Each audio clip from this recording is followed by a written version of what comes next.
The Albanian stage of the late Cretaceous, 98 million years ago. It is the dry season here in the Echkar Formation of what is now Niger. This dry spell has been particularly tough on all who endure it. However, none are taking it worse than those who depend on the water to find food. Spinosaurus. This female has just lost her mate. Now she is left to her own devices and with a young mouth to feed on her own.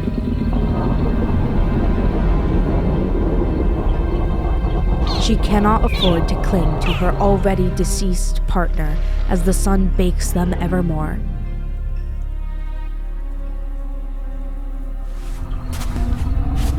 They must continue their search for water.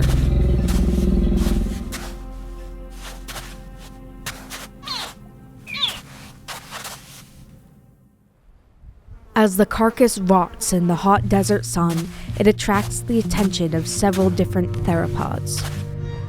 Carcharodontosaurus, one of the largest terrestrial predators of the Echkar Formation.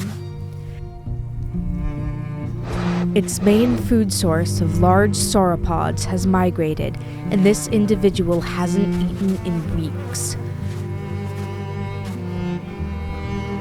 Meat from carnivores has a greater chance of containing parasites and diseases, though in this dire state, the Carcharodontosaurus is willing to take those chances. However, he is not alone.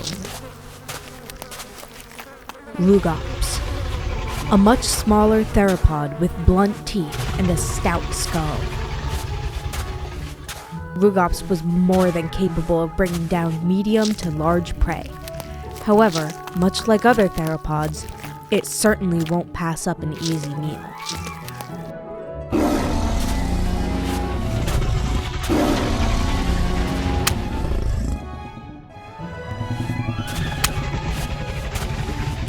Being smaller and more nimble, the Rugops are able to evade the jaws of the Carcharodontosaurus.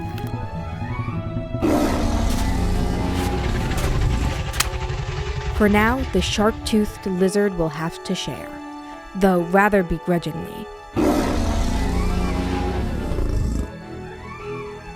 The Rugops will likely wait for the Carcharodontosaurus to finish its share before they can have their fill.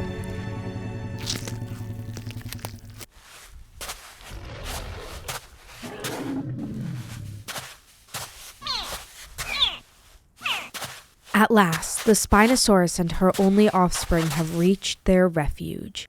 A river, half its usual size, that flows into a lake. A perfect place for food and water that will last them until the end of the dry spell. A handful of trees still remain, just enough to provide for a pair of Egyptosaurus.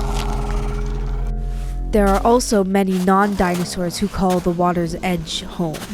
This Caprasuchus, for instance, is a relative of modern crocodiles. This species is well adapted to life both on land and in the water, maintaining a diet of small fish, invertebrates, turtles, and the occasional young dinosaur. Thankfully, the juvenile Spinosaurus is far too large for the single Caprasuchus to take down.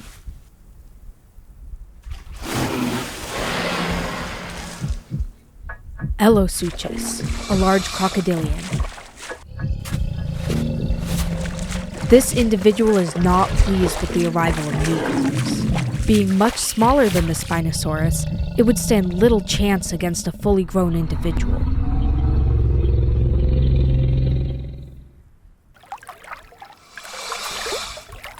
Despite their shared dependence on water, these two species are able to live in relative harmony in this watering hole.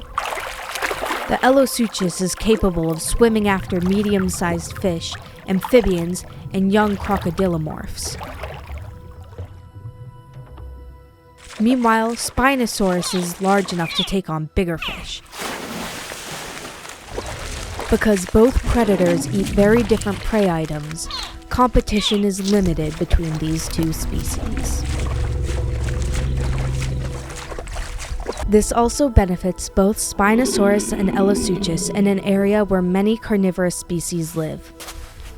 Within the Echkar Formation live other large theropods, such as Bahariosaurus, Rugops, and Carcharodontosaurus. By developing a more aquatic-based diet, they are able to limit competition with other theropods, which prey more on terrestrial animals such as Egyptosaurus and Rebbachisaurus.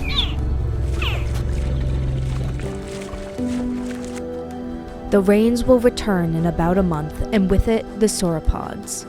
The rivers and wetlands that encompass the Echkar Formation will once again be full, and food will be plentiful for all.